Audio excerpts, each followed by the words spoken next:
सभी छोटे बड़े श्रोताओं को सुनीता भटनागर का प्यार भरा नमस्कार। ऑडियो स्टोरीज के हमारे चैनल कहानी जगत में आप सभी का स्वागत है। हिंदी कहानियों की श्रृंखला में आइए आज सुनते हैं धीरेन्द्र अस्थाना जी द्वारा रचित कहानी उस धूसर सन्नाटे में। फोन करने वाले ने जब आर्द्र स्वर में सूचना दी कि ब्रजेंद्र बहादुर सिंह थोड़ी देर पहले गुजर गए तो मुझे आश्चर्य नहीं हुआ।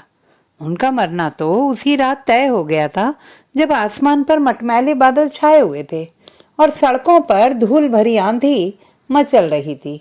अखबारों में मौसम की भविष्यवाणी सुबह ही की जा चुकी थी। अफवाह थी कि लोकल ट्रेनें बंद होने वाली हैं। गोराई की खाड़ी के आसपास मूसलाधार बारिश के भी समाचार थे। कोलाबा हालांकि अभी शांत था, लेकिन आजाद मैदान धूल के बवंडरों के बीच सूखे पत्ते सा खड़खड़ा रहा था। यह रात के 11 बजे का समय था।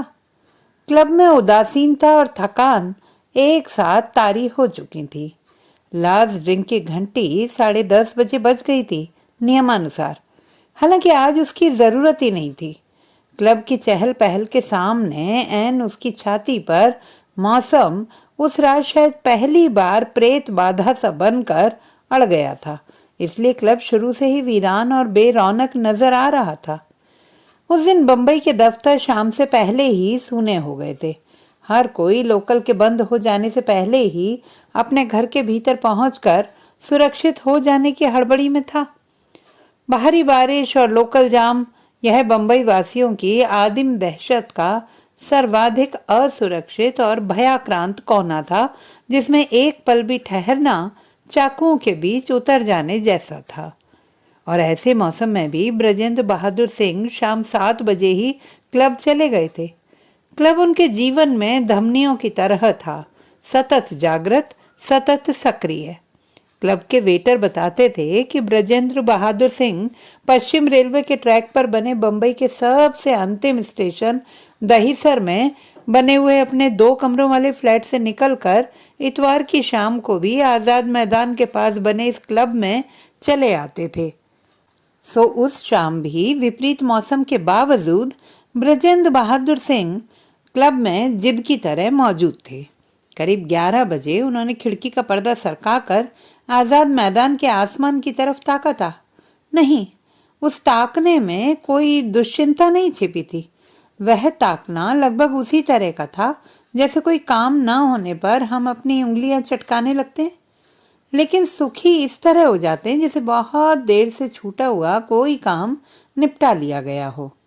आसमान पर एक धूसर किस्म का सन्नाटा पसरा हुआ था और आजाद मैदान निपट खाली था।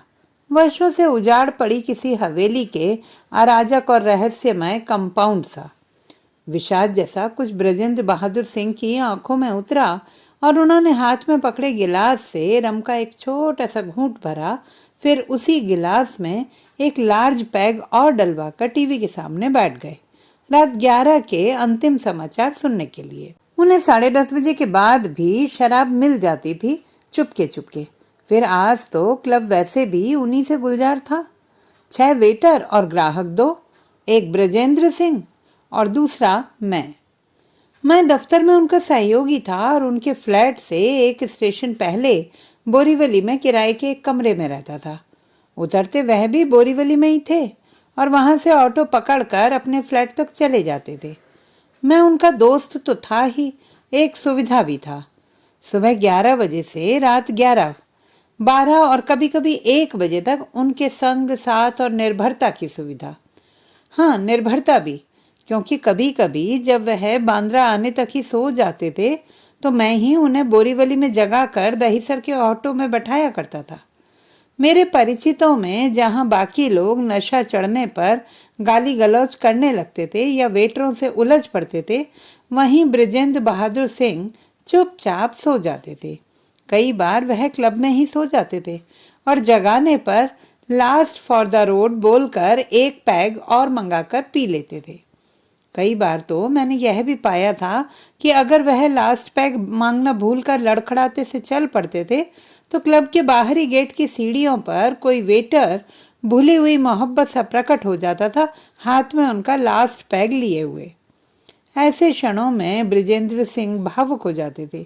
बोलते वह बहुत कम थे, धन्यवाद भी नहीं देते थे, सिर्फ कृतज्ञ हो उठते थे।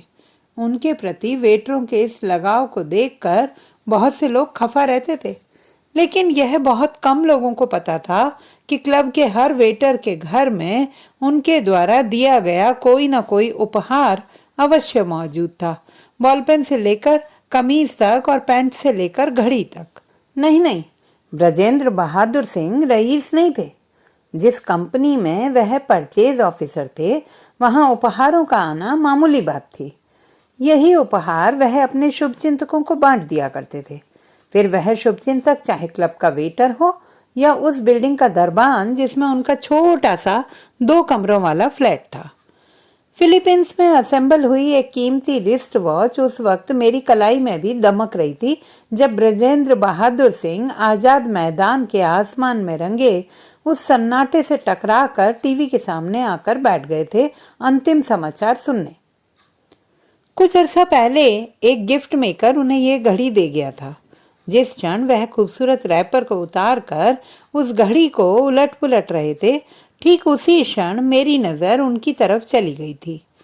मुझसे आंख मिलते ही वह तपाक से बोले थे, तुम ले लो, मेरे पास तो है।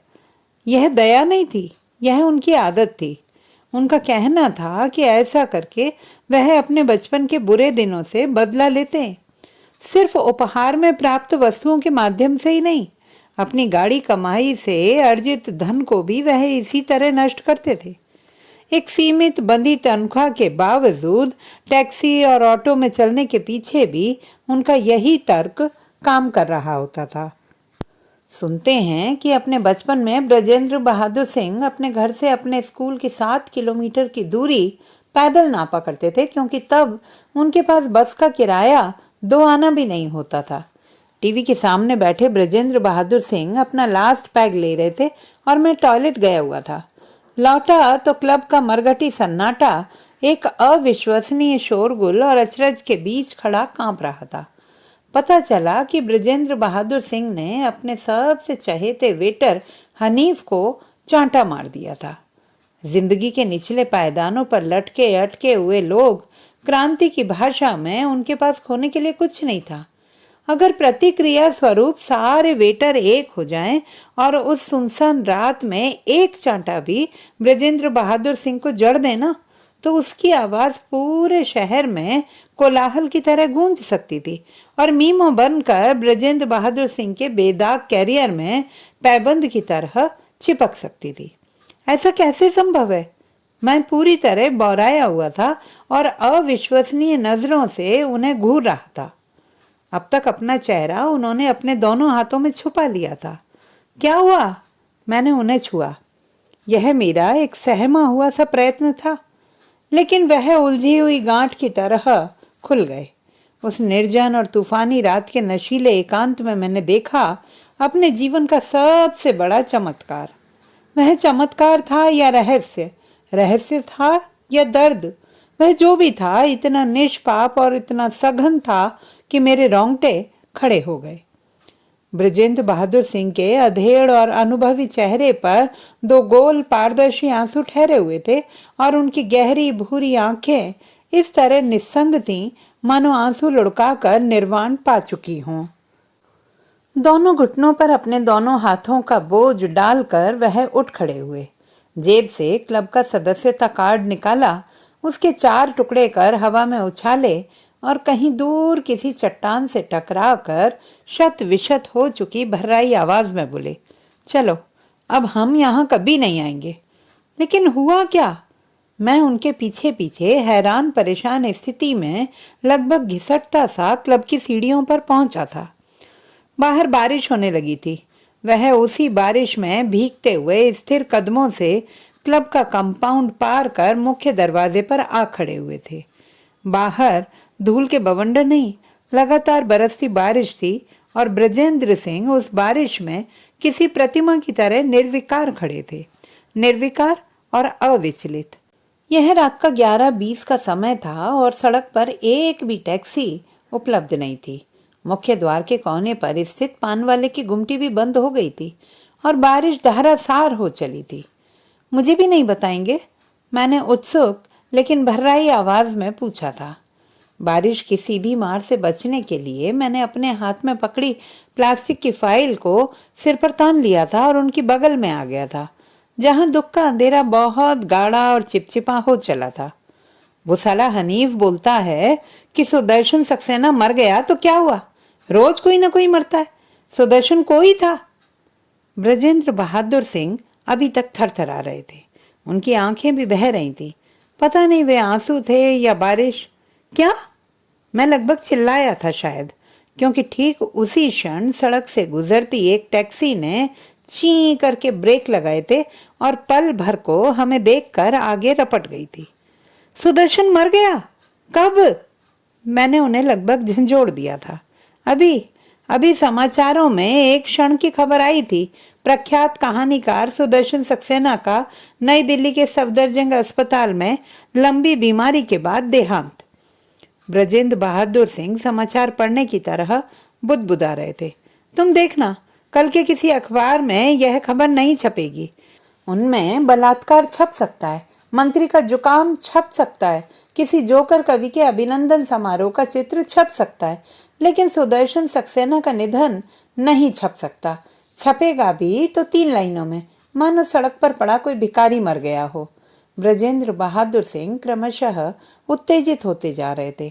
आज शराब का अंतिम पैग उनकी आंखों में नींद के बजाय गुस्सा उपस्थित किए दे रहा था, लेकिन यह गुस्सा बहुत ही कातर और नख दंत विहीन था, जिसे बंबई के उस उजाड़ मौसम ने और भी अधिक अकेला और बेचारा कर दिया था।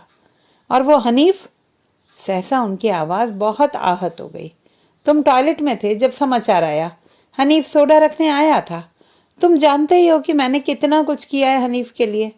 1 तारीख को सैलरी लेकर यहाँ आया था जब हनीफ ने बताया था कि उसकी बीवी अस्पताल में मौत से जूझ रही है। पूरे 500 रुपए दे दिए थे मैंने उसे, जो आज तक वापस नहीं मांगे। और उसी हनीफ से जब मैंने अपना सदमा शेयर करना चाहा तो बोलता है, आप शराब पियो, रोज कोई ना कोई मरता है। गिरीश के केस में भी यही हुआ था। दिल्ली से खत आया था कि विकास का कि गिरीश की अंत्येष्टि में उस समेत हिंदी के कुल 3 लेखक थे। केवल वर्तमान ने उसकी मौत पर आधे पन्ने का लेख कंपोज करवाया था, लेकिन साला वह भी नहीं छप पाया, क्योंकि ऐन वक्त पर ठीक उसी जगह के लिए लक्स साबुन का विज्ञापन आ गया था। हम कहाँ जा रहे? सहसा मैं घबरा गया, क्योंकि अधेड़ उम्र का वह अनुभवी परचेज ऑफिसर, क्लब का नियमित ग्राहक, बुलंद ठहाकों से माहौल को जीवंत रखने वाला ब्रजेंद्र बहादुर सिंह बाकायदा सिसकने लगा था। हमें सिर से पांव तक पूरी तरह तरबतर कर देने के बाद बारिश थम गई थी और ब्रजेंद्र बहादुर सिंह को शायद एक लंबी गर्म नींद की जरूरत थी। ऐसी नींद जिसमें वह मनहूस हाहाकार न हो, जिसके बीच इस समय ब्रजेंद्र बहादुर सिंह घायल हिरनी की तरह तड़प रहे थे। तभी एक अजाने वरदान की तरह सामने एक टैक्सी आकर रुकी और टैक्सी चालक ने किसी देवदूत की तरह चर्च गेट ले चलना भी मंजूर कर लिया। हम टैक्सी में लद गए। बारिश फिर होने लगी थी। ब्रजेंद्र बहादुर सिंह टैक्सी की सीट से सिर टिकाकर सो गए थे। उनके थके थके आहत चेहरे पर एक साबुत वेदना अपने पंख फैला रही थी। फिर करीब 6 महीने तक उनसे मुलाकात नहीं हो पाई। वह दफ्तर से लंबी छुट्टी पर थे। 3-4 बार मैं अलग अलग समय पर उनके फ्लैट में गया, लेकिन हर बार वहां ताला लटकता पाया। इस बीच देश और दुनिया, समाज और राजनीति, अपराध और संस्कृति के बीच काफी कुछ घटित हुआ। छोटी बच्चियों से बलात्कार हुए, निरपराधों की हत्याएं हुई, कुछ नामी गुंडे गिरफ्तार हुए, कुछ छूट गए, टैक्सी और ऑटो के किराए बढ़ गए, घर घर में स्टार, जी और MTV आ गए। पूजा बेदी कंडोम बेचने लगी और पूजा भट्ट बियर। फिल्मों में लव स्टोरी की जगह गैंगवार ने ले ली। कुछ पत्रिकाएं बंद हो गईं और कुछ नए शराब घर खुल गए। और हाँ, इसी बीच कलकत्ता में 1, दिल्ली में 2, बंबई में 3 और पटना में 1 लेखक का cancer, heart fail, kidney failure या ब्रेन ट्यूमर से देहांत भी हो गया। गाजियाबाद में एक लेखक को गोली मार दी गई और मुरादाबाद में एक कवि ने आत्महत्या कर ली। ऐसी हर सूचना पर मुझे ब्रजेंद्र बहादुर सिंह बेतरह याद आए, लेकिन वह पता नहीं कहाँ गायब हो गए थे। क्लब उनके बिना सूली पर चढ़े ईसा सा नजर आता था। फिर 3 महीने बाद अप्रैल की एक सुबह ब्रजेंद्र बहादुर सिंह दफ्तर में अपनी सीट पर बैठे नजर आए। दफ्तर के हॉल में घुसने पर जैसे ही मेरी नजर उनकी सीट पर पड़ी और वे उस पर बैठे दिखाई दिए तो अचरज और खुशी के आधिक्य से मेरा तन मन लरज उठा। मैं तो इस बीच उनको लगभग खो देने की पीड़ा के हवाले हो चुका था, लेकिन वह थे साक्षात। बैठो, मुझे अपने सामने पाकर उन्होंने अत्यंत संयत और सदे हुए लहजे में कहा। वे किसी फाइल में नत्थी ढेर सारे कागजों पर दस्तखत करने में तल्लीन थे और मेरी उत्सुकता थी कि पसीने की मानिंद गर्दन से फिसल कर रीढ़ के सबसे अंतिम बिंदु पर पहुंच रही थी। मैं चुपचाप अपनी उत्सुकता में बर्फ सा गलता हुआ अपने उस चहेते अधेड़ दोस्त को अनुभव कर रहा था जो 9 महीने पहले बंबई की एक मनहूस बरसाती रात में मुझसे बिछुड़ गया था और आज अचानक बिना किसी पूर्व सूचना के अपनी उस चिर परिचित सीट पर आ बैठा था जो इन 9 महीनों में निरंतर घटती अनेक घटनाओं के बावजूद एक जिद्दी प्रतीक्षा में स्थिर थी। ब्रजेंद्र बहादुर सिंह काफी दुबले हो गए थे। उनकी आंखों के नीचे स्याह थैलियां सी लटक आई थी। कनपटियों पर के मेहंदी से भूरे बने बाल झक सफेद थे। आंखों पर नजर का चश्मा था जिसे वह रह रहकर सीधे हाथ की पहली उंगली से ऊपर सरकाते थे। और हाँ, दस्तखत करने के दौरान या बीच बीच में पानी का गिलास उठाते समय उनके हाथ कांपते थे। उनकी आंखों में एक शाश्वत किस्म की ऐसी निस्संगता थी जो जीवन के कठिनतम यथार्थ के बीच आकार ग्रहण करती है। 9 महीने बाद लौटे अपने उस पुराने मित्र को इन नई स्थितियों और अजाने रहस्यों सहित झेलने का मादा मेरे भीतर बहुत देर तक टिका नहीं रह सका। फिर मुझे भी अपनी सीट पर जाकर अपने कामकाज देखने थे। मिलते हैं कहकर मैंने उनके सामने से उठने की कोशिश की तो वे एक अत्यंत तटस्थ सी अच्छा थमाकर फिर से फाइल के बीच गुम हो गए। मैं अवाक रह गया। उत्सुकता को कब का पाला मार चुका था। फिर सारे दिन दर्द की ऐंठन से घबरा कर जब जब मैंने उनकी सीट की तरफ ताका, वह किसी फंतासी की तरह यथार्थ के बीचों बीच झूलते से मिले। 36 साल गुजारे थे मैंने इस दुनिया में। उन 36 वर्षों के अपने बेहद मौलिक किस्म के दुख दर्द, हर्ष विषाद, अपमान और सुख थे मेरे खाते में। नाते रिश्तेदार और एकदम करीबी मित्रों के छल कपट भी थे। प्यार की गर्मी और ताकत भी थी और बेवफाई के संगदिल और अनगढ़ टुकड़े भी थे। नशीली रातें, बीमार दिन, सुनी दोपहरियां, अश्लील नीली फिल्में और धूल चाटता उत्साह, क्या कुछ तो दर्ज नहीं हुआ था इन 36 सालों में। लेकिन इन 36 कठिन और लंबे वर्षों में मैं एक पल के लिए भी उतना आतंकित और उदास नहीं हुआ था जितना इस एक छोटे से लम्हे में ब्रजेंद्र बहादुर सिंह की वीतरागी उपस्थिति ने मुझे बना डाला था। क्या वह दुनिया में रहते हुए भी दुनिया से बाहर चले गए? दुनिया देख लेना और दुनिया से बाहर चले जाना क्या एक ही सिक्के के 2 पहलू हैं या इनका कोई अलग अलग मतलब है? 9 महीने बाद वापस लौटे ब्रजेंद्र बहादुर सिंह के पास ऐसे कौन से रहस्य हैं जिन्होंने उन्हें इतना रूक्ष और ठंडा बना दिया है? माँ के गर्भ में 9 महीने बिताने वाला शिशु भी क्या कुछ ऐसे रहस्यों के बीच विचरण करता है जो आज तक अनावृत नहीं हुए? आखिर किस गर्भ में 9 महीने बिताकर लौटे हैं ब्रजेंद्र बहादुर सिंह? पूरा एक दिन मेरा सवालों के साथ लड़ते झगड़ते बीत गया। 2 सेरिडॉन सटकने के बावजूद दर्द माथे पर जोंक सा चिपटा हुआ था और उधर ब्रजेंद्र बहादुर सिंह की सदाबहार खुशगवार सीट पर जैसे 1 दर्जन मुर्दों का मातम कोहरे सा बरस रहा था। आखिर वह उठे शाम के 7 बजे। दफ्तर 5:30 बजे खाली हो चुका था। अब 3 लोग थे, मैं, वे और चपरासी दीनदयाल। मैं रूठा सा बैठा रहा उनके उठने के बावजूद। वे धीरे धीरे चलते हुए मेरी सीट तक आए। मैंने उन्हें देखा, उन्होंने मुझे। उनकी आंखों में रोशनी नहीं, राख थी।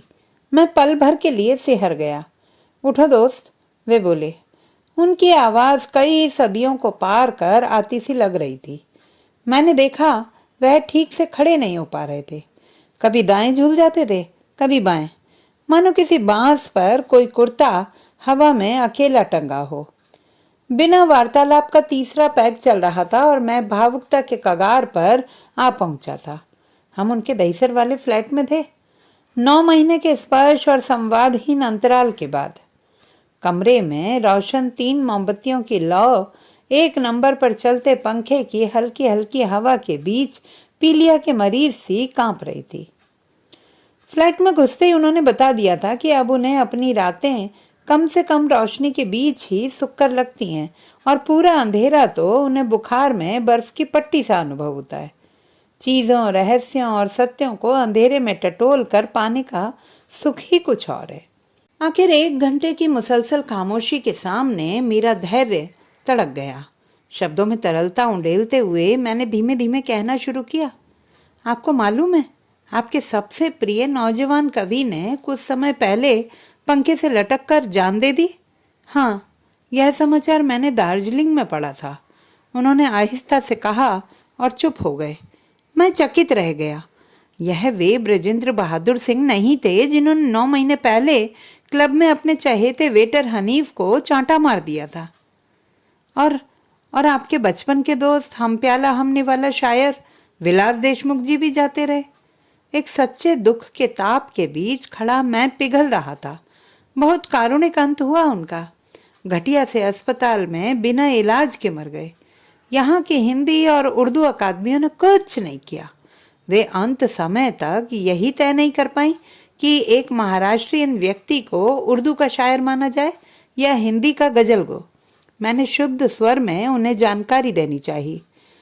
बृजेंद्र बहादुर सिंह ने गहरी खामोशी के साथ अपने गिलास से रम का एक बड़ा सा घूंट भरा और बिना किसी उतार चढ़ाव के पहले जैसी शांत स्थिर आवाज में बोले, हाँ, उन दिनों मैं देहरादून में था, अपनी एक दूर की भतीजी के पास। मुझे कोई अजीब सी स्किन प्रॉब्लम हो गई थी। 40 दिन तक लगातार सहस्त्रधारा के गंधक वाले सोते में नहाता रहा। इस विवाद के बारे में मैंने अखबारों में पढ़ा था। अखबार, समाचार, खबर, हर मृत्यु पर वे क्लब के वेटर हनीफ की तरह बोल रहे थे, क्रूरता की हद तक पहुंची निसंगता के शिखर पर खड़े होकर। नहीं, वे मेरे दोस्त बृजेंद्र सिंह तो कतई कतई नहीं थे। मेरे उस दोस्त की काया में कोई संवेदनहीन, निर्लज्ज और पथरीला दैत्य प्रवेश पा चुका था।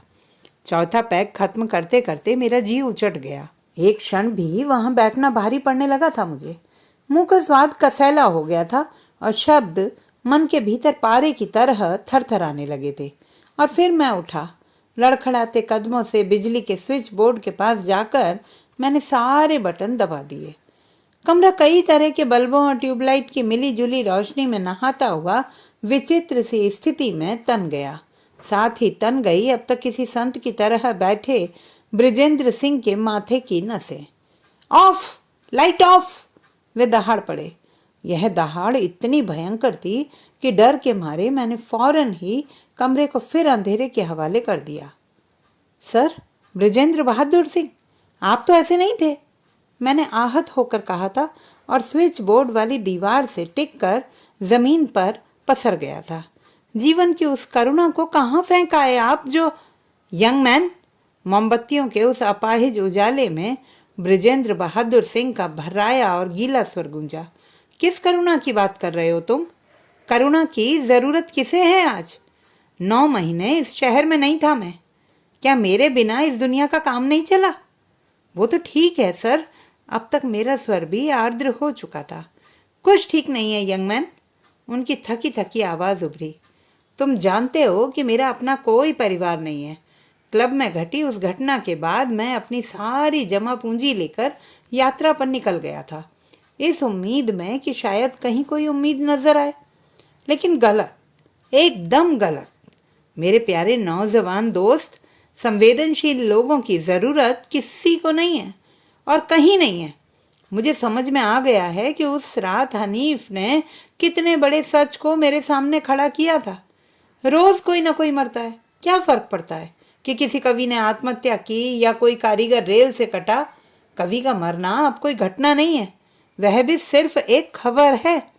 तो मैंने तनिक व्यंग्य के साथ प्रश्न किया। तो कुछ नहीं, फिनिश। इसके बाद भी कुछ बचता है क्या? वे मुझसे ही पूछने लगे थे। फिर से वही मुर्दा राख उनकी आंखों में उड़ने लगी थी जिससे मैं डरा हुआ था। यह मेरी उनसे आखिरी मुलाकात थी। नशे में थरथराती उस दार्शनिक सी लगती रात के 2 महीने बाद तक वह फिर दफ्तर नहीं आए थे।